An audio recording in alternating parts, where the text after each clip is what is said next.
मित्रांनो, पिंकीचा विजय असो या मालिकेच्या आजच्या भागामध्ये पिंकी म्हणते, मी तुमचं कष्ट वाचवले आहेत. म्हणजेच तुम्ही युवराजांच्या बोटात आता अंगठी घालणार होतात ना मिताली दी, तुमचं काम मी केलं एवढंच. तेव्हा आता मिताली खूपच रागात पिंकीकडे पाहत असते. त्यावरती पिंकी आता हसत असते आणि म्हणते की अहो, तुम्हाला आवडलं नाही का? हे आवडलं असणारच, कारण तुमचं काम मी केलेलं तुम्हाला आवडतं ना. तेव्हा सुशीला आता काही बोलायला जाणार असते, पण पिंकी तिला एक शब्द देखील तोंडातून काढू देत नाही. ते पाहून युवराज आता गालातल्या गालात हसू लागतो. तो सारखा पिंकीकडे पाहू लागतो. समजलेलं असतं की ही पिंकीच आहे, कारण तिची पिंकीगिरीच त्याच्यासाठी पुरेशी असते. मग नंतर आता सुशीला तिच्या अंगावर धावून जाणार असते, तर पिंकी खूप जोरात ओरडते, गणपती बाप्पा मोरया असं म्हणून ती सर्वांना आता विसर्जनाच्या मिरवणुकीत सहभागी व्हायला सांगते. आता सत्या, डॉल्बी हे सगळेजण खूप खुश असतात, तर युवराज मात्र पिंकीवरून नजर हटवतच नाही. मग नंतर आता युवराज हा ढोल वाजवायला घेतो, तर पिंकी आता गणपती बाप्पा मोरया असं म्हणून खूप नाचत असे. विसर्जनाच्या मिरवणुकीत ती सहभागी होते, मिताली आणि सुशीलाचा. त्याचबरोबर चित्राचा मात्र जळफळाट होतो. तर युवराज सारखाच पिंकीकडे पाहतो. त्यानंतर आता पिंकी मागे सुशीलाकडे वळून पाहते, तिलाच ॲटिट्यूड दाखवत पुढे जाते. तर आता सुशीला खूपच चवताळते. तर मनातल्या मनात युवराज म्हणतो, जर आता तुम्ही खरंच सरपंचीनबाई असाल ना, तर मिताली बरोबर होणारी माझी एंगेजमेंट नक्कीच थांबवाल. तर इकडे पिंकी म्हणते, मी तुमची कारभारीनेच आहे, हा संकेत आज मी तुम्हाला तर दिलाच आहे कारभारी. तेव्हा आता इथून पुढे तुमची खूप कठीण परीक्षा सुरू होणार आहे. जे व्हायचं ते होऊन जाऊ द्या, तुम्ही सरपंचीनबाई आहात हे सिद्ध करा, असं युवराज मनातल्या मनात म्हणतो. आता सगळेजण विसर्जनाच्या मिरवणुकीसाठी जातात. सुशीला आणि त्याचबरोबर चित्रा मात्र घरात असतात. माईसाहेब आपल्या शांत बसलेल्या असतात, तर सुशीला नुसती एरझऱ्या घालत असते आणि पिंकीच्या नावाने खडे फोडत असते. चित्राला म्हणते, ह्या मुलीला मी अजिबात सोडणार नाही. आता घरी आल्यानंतर अशी घराबाहेर होते ना, तू बघतच राहा चित्रा. तर आता काही वेळाने सगळेजण गणपती बाप्पाचं विसर्जन करून घरी येतात. सुशीला आता पिंकीला म्हणते, थांब तू इथे. असिस्टंट, तू कुठे निघालीस? अगोदर घराच्या बाहेर निघायचं. तेव्हा छबी म्हणते, तू हिला घराबाहेर काढतेस? अजिबात नाही घराबाहेर काढायचं. माझी मैत्रीण कुठेही जाणार नाही, ही माझी फ्रेंड आहे, तुला सांगितलं नाही? तेव्हा सुशीला म्हणते, छबीताई तुम्ही बाजूला व्हा. आता सुशीला लगेच पिंकीला घराबाहेर काढणार असते. हा युवराज हा सुशीलाला अडवत म्हणतो, आई साहेब, पियू कुठेही जाणार नाही, मी तुम्हाला एकदा सांगितलं होतं, कारण पियू या छबीताईंच्या असिस्टंट आहेत. त्यावरती आता सुशीला म्हणते, तू माझा ऐकणार नाही? अरे हिची हिंमत तरी कशी झाली, कोणत्या अधिकाराने हिने तुझ्या बोटात अंगठी घातली? त्यावरती आता युवराज म्हणतो, अगं आई, त्यात काय एवढं झालं? अगं ही काय एंगेजमेंट सेरेमनी होती का? ती फक्त ट्रायल होती. आता मिताली ऐवजी फक्त पियूने माझ्या बोटात अंगठी घालून पाहिली, तर बिघडलं तरी कुठे, असं म्हणून युवराज पिंकीची बाजू घेतो. तेव्हा पिंकीला खूपच आनंद होतो. आता मिताली तेथे येत म्हणते, काय अरे तुला काही वाटत नाही का? ही सारखी आपल्या मध्ये मध्ये करत असते, मला हे नाही सहन होणार आणि होऊ पण शकत नाही. सासूबाई तुम्ही त्याला बोला की. त्यावरती युवराज म्हणतो, हे पहा, काय एंगेजमेंट सेरेमनी नव्हती. म्हणून तो सुशीलाला विचारतो, मी काय ह्या मितालीला लग्नासाठी होकार दिला का? आई साहेब, मी तुम्हाला सांगितलं होतं ना की मी लग्न करणार नाही म्हणून.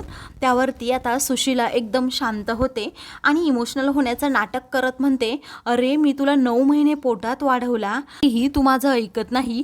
मी ठरवलेल्या मुलीशी तू लग्न का करत नाही? अरे मितालीमध्ये काय खोट आहे? तेव्हा युवराज म्हणतो, हे पहा आईसाहेब, मला अजून थोडा वेळ हवाय, याबद्दल जरा विचार करायला हवा. त्यावरती आता सुशीला म्हणते, तुला जेवढा विचार करायचा आहे ना तेवढा कर, परंतु आता सपकाळ साहेब आले तर मी त्यांच्या पायावर नाक घासायला सुद्धा तयार आहे. काय आहे ना, एका आईला बापाला मुलांचं सुखच पाहायचं असतं आणि तुझ्या सुखासाठी मी सपकाळ साहेबांसमोर माफी सुद्धा मागेल, ते पण नाक घासून. युवराज म्हणतो, मी सांगितलंय ना तुला की मला थोडा वेळ, पण माझी एक अट आहे. तेव्हा कोणती अट, असं सुशीला विचारते. तेव्हा युवराज म्हणतो, पियू या घरातच राहणार, छबिताईंची केअरटेकर म्हणून. तेव्हा हे ऐकताच आता सुशीलाच्या तळपायाची आग मस्तकात जाते. ती म्हणते, ती मुलगी या जर घरात राहणार असेल तर मी हे घर सोडून जाईल. तेव्हा युवराज आता सुशीलाला समजावू लागतो. तर पिंकी आता खूपच टेन्शन टेन्शनमध्ये येते. ती म्हणते जर मी या घरातून गेले तर युवराजांच्या आयुष्यातून कायमची जाईल. मग काय करावं काय सुचतच नाही. तर म्हणून आता ती विचार करू लागते. युवराज आता सुशिलाला समजावतो. तेव्हा पिंकी म्हणते मी एक मार्ग सुचवू का? मी निरी जिथे राहते ना त्या आउट हाऊसमध्ये बाहेर राहते आणि सकाळची इकडे येत जाईल. तेव्हा आता तुम्हाला हे पटतंय का? असं ती युवराजला आता खुणावूनच विचारते. तर आता माईसाहेब सुशिलाला म्हणतात आता तरी तुझी काही हरकत नसेल ना? ती बिचारी राहील आउट हाऊसमध्ये. आता सुशिला ठीक आहे असं म्हणते. तर पिंकीला खूप आनंद होतो आणि युवराज मग पिंकीकडे पाहतच राहत. तर आता सुशिला म्हणते माझी सुद्धा एक अट आहे. हिने आत्ताच्या आत्ता आउट हाऊसमध्ये तिचं सामान घेऊन जायला पाहिजे. तेव्हा आता पिंकी ठीक आहे असं म्हणते आणि छबीला विचारते छबीताई आता चालेल ना तुम्हाला?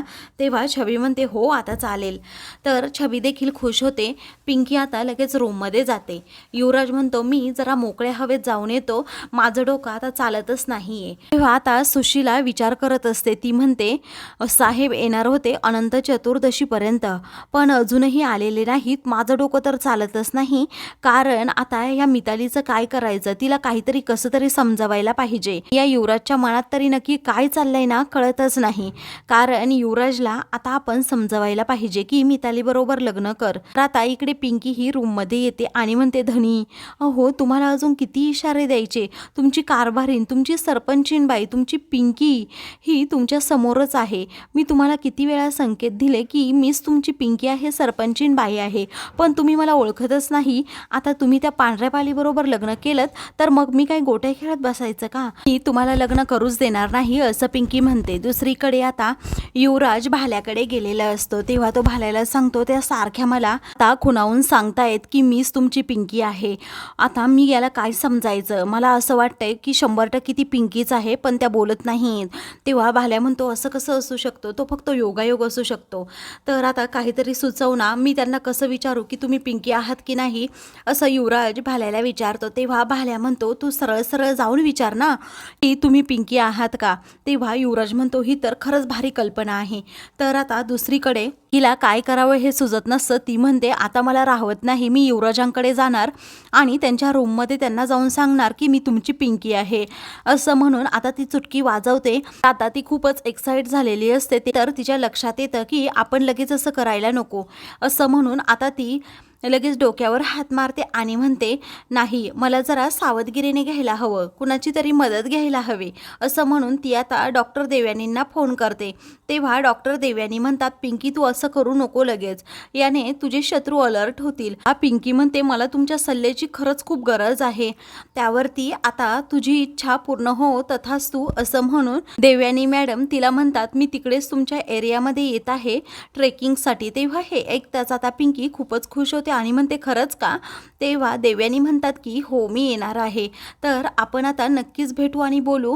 तुम्ही मला मार्ग काहीतरी सुचवा असं पिंकी म्हणते आणि तुम हजारो साल जियो असं म्हणून ती पटकन फोन ठेवते. मी फोन ठेवते. मग नंतर ती आता म्हणू लागते की देवयानी मॅडम खरंच तुम्ही खूप ग्रेट आहात. तुमच्या सल्ल्याची मला गरज होती आणि तुम्ही इकडे येणार पण आहात. आपण दोघीही मिळून काहीतरी तोडगा काढूयात. कारण आता फक्त एंगेजमेंट ठरली आहे अजून झाली नाही असं तुम्ही म्हणालात ना. मग आता पाहूयात आल्यावर काय करायचं ते. तर आता मित्रांनो पुढील भागामध्ये बापूसाहेब इन्स्पेक्टर साहेबांना घेऊन येतात. पिंकीच्या चपला आणि तिच्या काही वस्तू घरी आणून इन्स्पेक्टर साहेब सांगतात पिंकी या जगात नाहीये. तेव्हा युवराज म्हणतो पण पिंकी तर इथेच आहे असं म्हणून तो पिंकीकडे पाहतच राहतो. तर पिंकी आता खूपच घाबरते. अशाच मालिकेंचे पुढील भाग पाहण्यासाठी चॅनलला सबस्क्राईब करा.